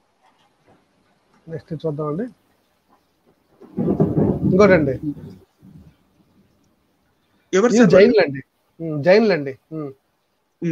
సో కృతయుగంలో జైనులు ఉన్నారంటే మరి నమ్మబులా సార్? వీళ్ళు అవునండి, అవును. మహావీర్ నుంచి వచ్చారు వీళ్ళు. నెక్స్ట్ స్లైడ్ కి వెళ్దాం. ఓకే. అసలు మానవ చరిత్ర ప్రకారం యుగాలు అంటే కృతయుగం, త్రేతాయుగం, ద్వాపర యుగం అనేవి ఉన్నాయంటారా సార్? లేవండి. అసలు వీళ్ళు అలా అంటున్నారు కానీ ప్రూవ్ కాలేదు. హిస్టారికల్ గా ప్రూవ్ కాలేదు అంటున్నాను నేను. ఇప్పుడు మనం వాళ్ళ గ్రంథాల ప్రకారంగా కూడా ప్రూవ్ కాలేదు. ఇప్పుడు ఈ రోజు మనకి ఏం తెలియదంటే వాళ్ళ గ్రంథాల ప్రకారం కూడా ప్రూవ్ కాలేదు. ఉంటే ఒకవేళ యుగాలు ఉన్నాయి అనుకుందాం, ఓకే, ఉంటే మరి ఇన్ని లక్షల సంవత్సరాలు అయినా కూడా అవే రాజ్యాల పేర్లు ఎందుకు అన్ని యుగాల్లోనూ రిపీట్ అవుతున్నాయి? Okay right. ఎంతసేపు కృతయుగంలో యవనులు, సకులు, కాంబోజులు, ఈ త్రేతాయుగంలో యవనులు, సకులు, కాంబోజులు, ఈ మన ద్వాపర యుగంలో యవనులు, సకులు, కాంబోజులు, వీళ్ళేనా ఇక ఎప్పుడు అన్ని లక్షల సంవత్సరాలు వీళ్ళ రాజ్యాలు లేవే? వీళ్ళ రాజ్యాలు మహా అంటే 500 సంవత్సరాలే హిస్టరీలో ఉన్నాయి. అవును అవును అవును అవును. Next sir, okay. ఈ ఇది చిక్కుముడి చూడండి. వీడేది ఎలా? ఎలా ఓకే. ఎలా హౌ ఆ! ఈ చిక్కుముడి వీడేది ఎలా? ఓకే. ఆ! So it's a brain storming issue. Okay. ఇది ఈ చిక్కుముడి వీడేది ఎలా అన్నప్పుడు నేను ఆ! ఇక మెల్లిగా పరిశోధన చేస్తూ మనుస్మృతికొచ్చారు. హ్మ్. చేస్తూ చేస్తూ ఉన్నప్పుడు హ్మ్. మనుస్మృతిలో ఒక హ్మ్. బ్రహ్మాండమైన రెఫరెన్స్ దొరికింది సార్. ఓకే. హ్మ్. ఇది హ్మ్. ఇది కేవలం తాత్పర్యం అంటే శ్లోకం కూడా ఉంది. ఓకే. ఉమ్, 10వ అధ్యాయము, సంజయ్ 10వ అధ్యాయము 43, 44, 45 రైట్. 10వ అధ్యాయము 43, 44, 45 ఒక్కసారి ఓకే. తాత్పర్యం జూమ్ చేయండి సార్ కొంచెం. చేద్దాం. 1 మినిట్. ఇగో ఇలా కలుపుతాను చూడండి. రైట్. చదవండి. ఇంకొంచెం చిన్నగా చేయండి, కొంచెం చిన్నగా చేయండి. మీరు మీరు షేక్ చేస్తుంటే వాళ్ళకి చదవడానికి కొంచెం ఓకే. ఓ okay. Okay okay right. Right. ఈ క్షత్రియ జాతులన్నీ హ్మ్. ఈ క్షత్రియ జాతులన్నీ ఉపనయనాదులకు దూరమైనందువల్ల ఏ హ్మ్. క్షత్రియ జాతులు ఇప్పుడు చెప్పబోతున్నాడు, ఆ హ్మ్. లిస్ట్ చెప్పబోతున్నాడు రైట్ సార్. హ్మ్. ఈ క్షత్రియ జాతులన్నీ ఉపనయనాదులకు హ్మ్. దూరమైనందువల్ల యజన హ్మ్. అంటే యజ్ఞం, హ్మ్. అధ్యయనాది క్రియలను బ్రాహ్మణుల హ్మ్. నుంచి తెలుసుకొనక క్రమంగా శూద్రులైరి. అంటే ఓకే. ఆ! వీళ్ళు క్షత్రియులే కానీ వీళ్ళు శూద్రులయ్యారు, యజ్ఞ యాగాదులు చేయకుండా బ్రాహ్మణుల దగ్గర శూద్రులైపోయారు. నుంచి. యాహ్! ఎవరు శూద్రులే. వాళ్ళు, ఎవరు, హూ ఆర్ దోస్ పీపుల్? హ్మ్. పౌండ్రకులు, హ్మ్. మళ్ళీ ఓకే. అవే పేర్లు వస్తున్నాయి, ఆ! పౌండ్రకులు. హ్మ్. ఓడ్రులు, ఓడ్రులు అంటే ఒరిస్సా వాళ్ళు, ఒరియన్ ఒరిస్సా. ఒరియా పీపుల్. ఒరియన్. ఓకే. ఓడ్రులు, ద్రావిడులు హ్మ్. అంటే మనము. హ్మ్. కాంబోజులు అంటే ఇందాక హ్మ్. నేను అక్కడ చూపించాను, కాంబోజా బ్యాక్టీరియా దగ్గర ఉంటది yes. Right yes. Sir. Yes. ఆ! యవనులు అంటే ఇండో హ్మ్. గ్రీక్స్, సకులు హ్మ్. అంటే ఇండోసిథియన్స్, ఓకే. పారదులు అంటే నేను ఇందాక పార్థియన్ ఎంపైర్ చూపించాను కదా, okay. Okay. Right. Okay. Map లో Parthian empire 50 AD yes. Right right hmm. Sir. ఆ తర్వాత పహ్లవులు, ఇందాక పప్లవులు అని చెప్పారు కానీ ఇట్ ఇస్ అవును. పహ్లవులు. పహ్లవ యెస్. ఎంపైర్ కూడా నేను ఇందాక మీకు మ్యాప్ లో చూపించాను. చీనులు ఓకే. అంటే చైనీస్, చైనీసు. కిరాతులు, కిరాతులు న అంటే నేపాలీస్, నేపాలీస్. నేపాలీస్. దరదులు అంటే కశ్మీరీస్, ఓకే. ఓకే. కసులు అంటే ఖాసీ హిల్స్ లో ఉండేవాళ్ళు, షిలాంగ్, మేఘాలయ ఇటువైపు ఓకే. ఉండే ఆ జాతి వాళ్ళు. ఈ ఓకే. విధంగా క్రమంగా శూద్రులైనారు. హ్మ్. బ్రాహ్మణ ఓకే. క్షత్రియ వైశ్యులలో ఉపనయనాది సంస్కారము లేక ఏ జాతులు వెలువడ్డాయో ఆ జాతుల వారు హ్మ్. మ్లేచ్ఛ భాష మాట్లాడినా, ఆర్య భాష మాట్లాడినా ఉపనయనం వాళ్ళకి లేదు కాబట్టి హ్మ్. వారందరూ దస్యులని పిలిచేవారు రైట్ సార్. ఓకే. హ్మ్. అంటే ఆర్య భాష ఒకటుంది. మిలేచ్చి భాష ఒకటుంది. ఉంది, మ్లేచ్ఛ భాష ఓకే. ఉన్నా కూడా హ్మ్. వీళ్ళందరూ దస్యులు అని చెప్తున్నారు. అవునా, ఓకే. మరి ఇప్పుడు ఇక్కడ మనకి ఒక కొన్ని ప్లేసెస్ చెప్పారు. ఓకే. ఇప్పుడు మనం శుంగా ఎంపైర్ లోకి వద్దాం. శృంగ ఎంపైర్. ఇదే కదండీ మ్యాప్? ఆ శుంగా యాహ్! ఎంపైర్ లోకి మ్యాప్ లోకి వద్దాం. ఈ శుంగా ఓకే. ఎంపైర్ ఈజ్ 165 BC ఆ కాలం నాటి మ్యాప్ ఇది. ఓకే. సొంతగా మేము ఓకే. గీసుకున్న మ్యాప్లు కాదండి. మీరు యూ ఓకే. కెన్ సీ, మీరు చూడొచ్చు, మీరు నెట్ లో కావాలంటే నెట్ లో కూడా మీరు శుంగా ఎంపైర్ తీసుకోవచ్చు. ఈ హ్మ్. శుంగా ఎంపైర్ ఏదైతే ఉందో దాని బార్డర్స్ చూడండి. మీరు చాలా కీన్ గా ఈ బార్డర్స్ ఒకసారి అబ్జర్వ్ జూమ్ చేయండి. చేద్దాం. ఓకే. జూమ్ చేయనా? ఓకే. ఓకే. అర్థం చేస్తే సరిపోతుంది. ఇగో పర్వాలేదు కళింగ పర్వాలేదు. కళింగ ఉంది. అవసరం లేదు అవసరం లేదు. శాతవాహన ఉంది. చోళ ఉమ్. ఉంది కిందన. దాని బార్డర్స్ చూడండి. ఇప్పుడు బార్డర్స్ ప్రకారంగా నెక్స్ట్ స్లైడ్ లోకి వెళ్దాం. Okay. Hmm. Hmm. Right sir. ఇప్పుడు ఓకే. దీన్ని కంపారిటివ్ గా చదువుదాం రైట్ సార్. ఓకే. పౌండ్రకులు ఐ డోంట్ నో వాళ్ళు ఎవరో నాకు తెలియదు ఓకే. Right sir. ఓకే. ఓడ్రులు ఒరిస్సా చూపించండి సార్. ఇక్కడ.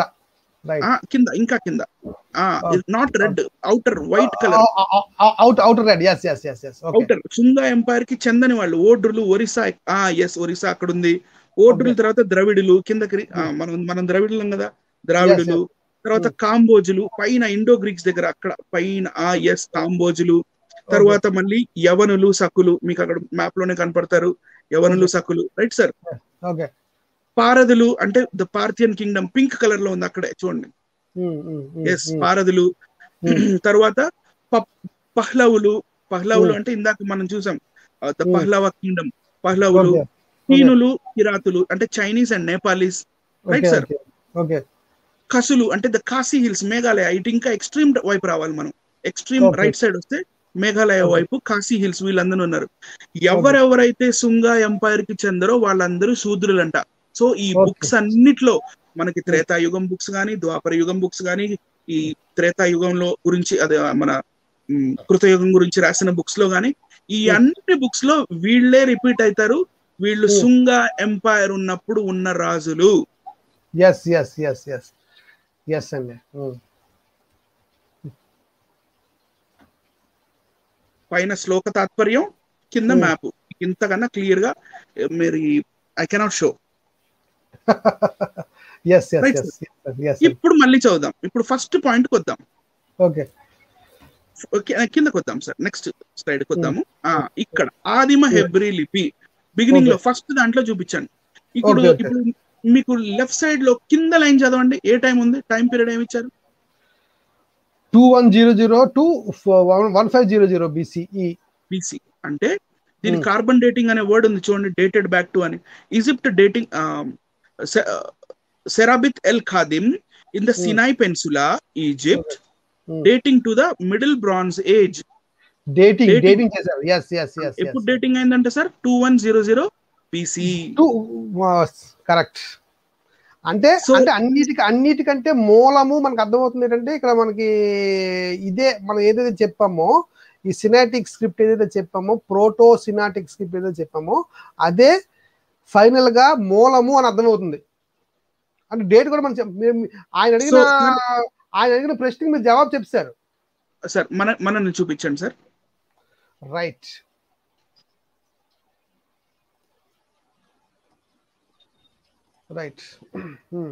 So where would you like to place this incident? ఎక్కడ ప్లేస్ చేస్తారు? ద్వాపర యుగంలోనా, త్రేతాయుగంలోనా, కృతయుగంలోనా? మీరు ఎక్కడ ప్లేస్ చేయాలి? ఏ యుగానికి చెందింది అనొచ్చు? ఈ యుగాలన్నీ అన్నిటికన్నా ముందు సీనాయి కొండ మీద, సీనాయి పర్వతం మీద జరిగిన సీన్ ఏ యుగానికి మీరు అట్రిబ్యూట్ చేస్తారు? ఫస్ట్ యుగానికి. అంటే ఫస్ట్ యుగం దాటియాలి. ఫస్ట్ యుగం దాటియాలంటాను నేనైతే కనుక.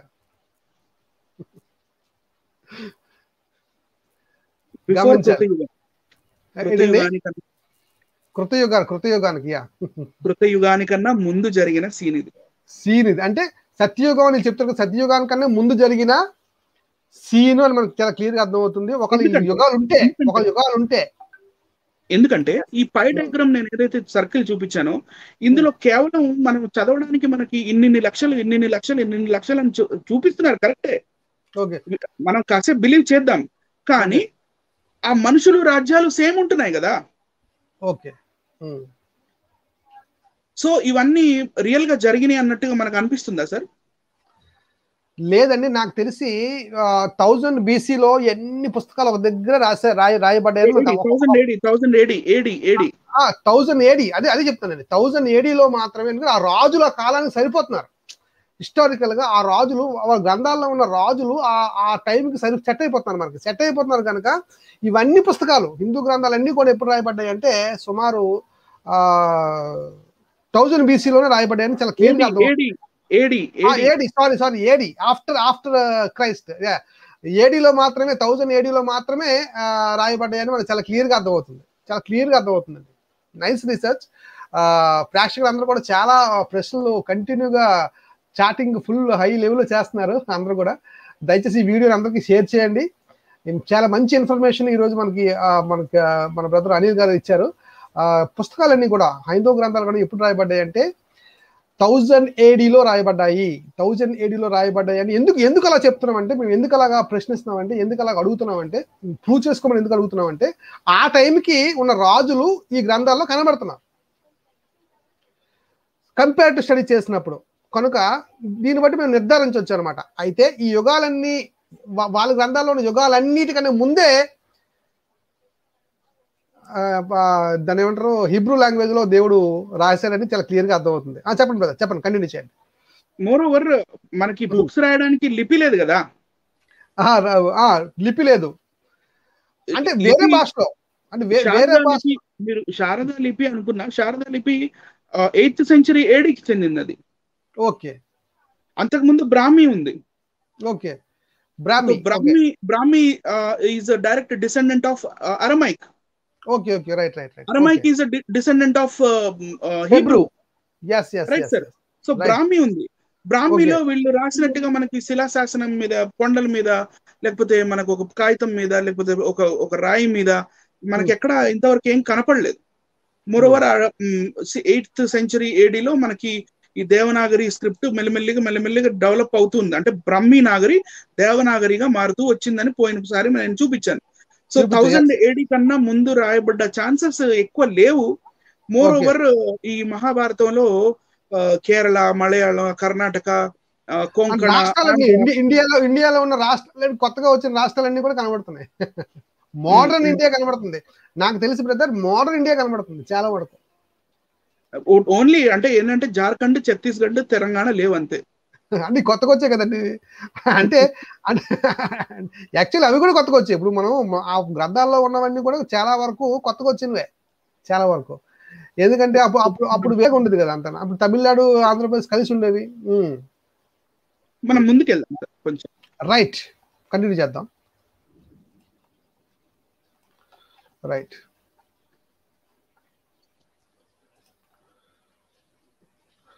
సంస్కృత భాష చదవండి సార్. సంస్కృత భాష సనాతన భాష కాదా ప్రశ్న. ఇది మనం వేస్తున్న ప్రశ్న. సంస్కృత భాష సనాతన భాష కాదా అనే ప్రశ్నకి మనం చూద్దాం, ముందుకెళ్దాం. Okay, right. This is the simplified stemma of Indo European language. ఇది లిపి కోసం కాదు, స్క్రిప్ట్ కోసం కాదు, మాట్లాడే భాష. మన నోటితో మాట్లాడే భాష గురించి నేను చెప్తున్నాను. మీరు సార్ కొంచెం జూమ్ చేయండి, పైన హెడ్డింగ్ అవసరం లేదు. తప్పకుండా. బస్ ఇక్కడ మన ఇండో యూరోపియన్ ఫ్యామిలీ ఇది. నేను ఇందాక ఫస్ట్ నుంచి చెప్తూ ఉన్నాను, లాంగ్వేజ్ ఫ్యామిలీస్ ఉంటాయని. ఇండో యూరోపియన్ ఫ్యామిలీ నుంచి మధ్యలో నుంచి ఇండో ఇరానియన్ వచ్చింది చూడండి. ఇండో ఇరానియన్ ఎక్కడ వచ్చింది? రైట్. ఈ ఇండో ఇరానియన్ మనకి ఏదో అవసరమో అంతవరకే తీసి చూపించాను. పక్కన ఇంకా పెద్ద పెద్ద ఫ్యామిలీస్ వస్తాయి అందులో నుంచి. మళ్ళీ జర్మనిక్ ఉంది, అలాగే గ్రీక్, అమెరికన్ ఉంది, ఇండో ఆర్మేనియన్ ఉంది, ఆర్మేనియన్, టొకారియన్, ఆర్మేనియన్, ఒక Armenian, ARMENIAN. Okay, right. Okay, Armenia is in Russia. So Russian లో గ్రీక్, మళ్ళీ అనటోలియన్, తర్వాత బాల్టోస్లావిక్, ఈ జర్మనిక్, ఇటాలిక్, కెల్టిక్ ఇవన్నీ ఉంటాయి. వాటి ఫ్యామిలీస్ ఉన్నాయి. కానీ ఇండో ఇరానియన్ ఫ్యామిలీలో నుంచి 2 వచ్చినాయి సార్. ఇండో ఇరానియన్ నుంచి ఆర్యన్ వచ్చేది. ఇందులో 2 మళ్ళీ వచ్చాయి చూడండి ఇక్కడ. ఓకే, ఇటు వచ్చేసి ప్రోటో ఇరానియన్, ఇటు వచ్చేసి ప్రోటో ఇండో ఆరియన్. ఓకే, ఈ ప్రోటో ఇండో ఆరియన్ లో కింద నేను వంకర టింకర కొంచెం రెడ్ లైన్ చేశాను. ప్రోటో ఇండో ఇరానియన్ లో. Okay, right. Proto Indo Iranian పెద్దది ఇటు sir, right side sir. Right side పక్క వస్తుంది. ఏం లాంగ్వేజ్ అది sir? Vedic and classical Sanskrit అండి ఇది. ఎందులో నుంచి వచ్చింది సార్ అది? ప్రోటో ఇండో ఆరియన్ ఫ్యామిలీ నుంచి వచ్చింది. దాని మెయిన్ ఫ్యామిలీ ఇండో ఇరానియన్. మనకి ఇది కావాలండి. ఇండో యూరోపియన్ నుంచి ఇండో ఇరానియన్ వచ్చింది. Classical Sanskrit. And most of the linguists and also most of the scholars say that Avestan is the mother language of Sanskrit. Yes. Old Persia, ఇటుపక్క ఏమో చూడు, ఇక్కడ ఉంది చూడండి, అవెస్టియన్. Okay, yes. అంటే Iranian language, Iranian language, Iranian సంబంధించిన విషయం ఇది అవెస్టన్ అనేది. సో సాంస్క్రిట్ కి మదర్ అవెస్టన్ అంటారా మీరు? 100% సార్. ఓకే, ఎందుకంటే అవెస్టన్ మీద నేను చేసిన రీసెర్చ్, ఓకే, అవెస్టన్ మీద దాని గురించి నేను చదివిన డెప్త్, మరి అవెస్టన్ లో ఉన్న ఈ శ్లోకాలు, ఆ మంత్రాలు ఋగ్వేద మంత్రంతో దగ్గరగా కలవటం, ఆ భాష కలవటం. ఫర్ ఎగ్జాంపుల్ ఈ దస్యు అంటారు కదా సార్, దస్యులు ఇందాక చదివాం కదా, అవెస్టన్. ఓకే, దస్యులు అనే వర్డ్ ఉంది కదా. ఓకే, ఈ సాంస్క్రిట్ దస్యు ఈజ్ ఇరానియన్, అంటే ఓల్డ్ ఇరానియన్, అంటే ప్రోటో ఇరానియన్ దహ్యు. ఓకే, దహ్యు నుంచి దస్యు వచ్చింది. Okay, right sir. మళ్ళీ ఇప్పుడు హోమాలు చేస్తుంటారు. హోమా దట్ ఈస్ యాక్చువల్లీ పర్షియన్ లో హౌమా. Okay, right sir. సో ఈ సాంస్క్రిట్ మాట్లాడే ఆరియన్స్ ఇరాన్ ప్రాంతంలో నుంచి వచ్చిన వాళ్ళు. ఇరాన్ ప్రాంతంలో వాళ్ళు ఇండియాలోకి వచ్చిన కొత్తల్లో వాళ్ళకి ఎలిఫెంట్ అంటే ఏంటో తెలియదు. ఎలిఫెంట్ తెలియదు. Yes, okay. They never know what is elephant. అందుకని ఎలిఫెంట్ కి వాళ్ళు ఇచ్చింది ఒక మంచి పేరు ఏమి ఇచ్చారంటే, ఋగ్వేదంలో మనకు కనపడుతుంది మృగహస్తిన్ అని. మృగహస్తిన్. ఓకే. మృగహస్తిన్. బ్రదర్ మీరు అడగండి మృగహస్తిన్ అంటే ఏంటని. మృగ అంటే హస్తిన్ అంటే హస్తము, హ్యాండ్. ఏదైతే మృగానికి హస్తం ఉంటుందో ఆ హస్తం ఉన్న మృగము అని పిలువబడింది ఎలిఫెంట్. అంటే ఏనుకున్న తొండాన్ని వాళ్ళు హస్తం అనుకున్నారు. హస్తం అనుకున్నారు. అది నాసిక రంధ్రాలని తెలియదు వాళ్ళకి. ఓకే. అందుకని ఏనుగుని మృగహస్తిన్ అంటారు. తర్వాత మెల్లమెల్లిగా హస్తిన్ అయిపోయింది. అదే మళ్ళీ హిందీలోకి వచ్చేసరికి హాథీ అయింది. హాత్ అంటే ఏంటి? హాత్ చెయ్య. రైట్. హిందీలో హాథీ అంటే ఏంటి? హాతీ అంటే ఆ మృగము, చేత్తో ఉన్న మృగము, చేతి కలిగి చెయ్యి కలిగిన మృగము అనొచ్చు. ఓకే.